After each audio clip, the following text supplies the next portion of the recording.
YCP నేత అనిల్ మాట్లాడుతున్నారు. Live ద్వారా చూద్దాం. అనిల్ కుమార్ యాదవ్ వ్యతిరేకం, అనిల్ కుమార్ యాదవ్ రెడ్డి గారికి వ్యతిరేకం అని ప్రచారం చేసి ఈ మధ్యకు వార్త రాశారు.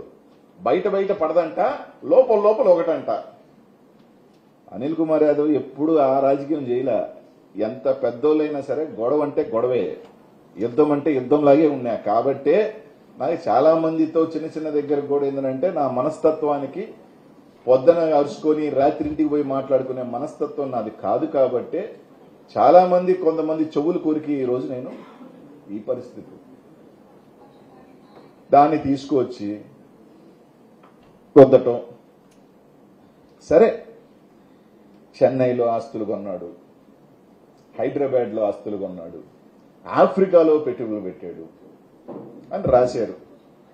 సరే, నేను ఒకటి ఇదే ఛానల్ వాళ్ళందరూ కూడా, లేకపోతే ఈ నాయకులు కానీ సోపాస్ట్ ఎవరైతే ఉన్నారో వాళ్ళందరూ కూడా ఈ ఆస్తులు నాయే, 1,000 కోట్ల ఆస్తి ఉందని, గూడూరులో ఉందని, చెన్నైలో ఉందని, బెంగళూరులో ఉందని, ఆఫ్రికాలో ఉన్నాయని, వ్యాపారాలు ఉన్నాయని చెప్తున్నారు కదా. వాళ్ళందరికీ ఈ పత్రికా విలేకరులు మీ ద్వారా నేను చంద్రబాబు నాయుడు గారికి అడుగుతా ఉన్నా, లేఖ కూడా రాస్తా కావాలంటే. 2028 సెప్టెంబర్లో నేను నా రాజకీయ ప్రవేశం, ఈ గంటకి నేను ఇక్కడ కూర్చొని మాట్లాడుతున్న టైంకి నేను చెప్పేది 2024 గవర్నమెంట్ దిగిపోయిన టైంకి నేను కూడా మాట్లాడలా. ఈ గంటకి నేను మాట్లాడే ఈ క్షణానికి మీరందరూ నమ్ముతున్నారు కాబట్టి, ప్రజలను నమ్మించే ఒక కార్యక్రమం చేస్తున్నారు కాబట్టి, మీ పోలీసుల చేతనో, మీ ఎస్ఐల చేతనో, డిఎస్పీల చేతనో మీరు రాయించేది కాదు. ఒక సిట్టింగ్ జడ్జి ద్వారా నేను 2028లో వచ్చిన రాజకీయానికి ఈ రోజుకి నా ఆస్తుల్లో నేను సంపాదించిన ఆస్తులు ఆ రోజుకి ఈ రోజుకి 2008 సెప్టెంబర్లోకి ఈ రోజుకి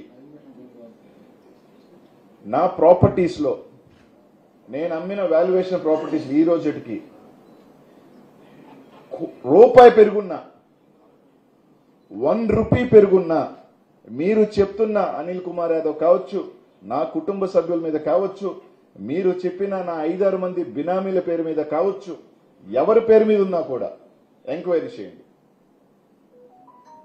మీరంటున్న 1000 కోట్లుంటే 950 కోట్ల అమరావతి డెవలప్మెంట్ కి తీసుకోండి. అతి పెద్ద ఫండ్ నేను ఇచ్చినోడిని అవుతా.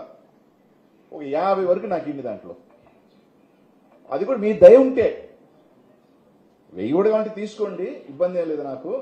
ఒకవేళ ఏమన్నా కనికరం వరే లేదు రైడ్ దగ్గర అనుకుని అనిపిస్తే ఒక 50 కోట్ల వరకు ఇండాయా, నాకు ఖర్చులు ఎక్కువ ఉన్నాయా, వేయించండి.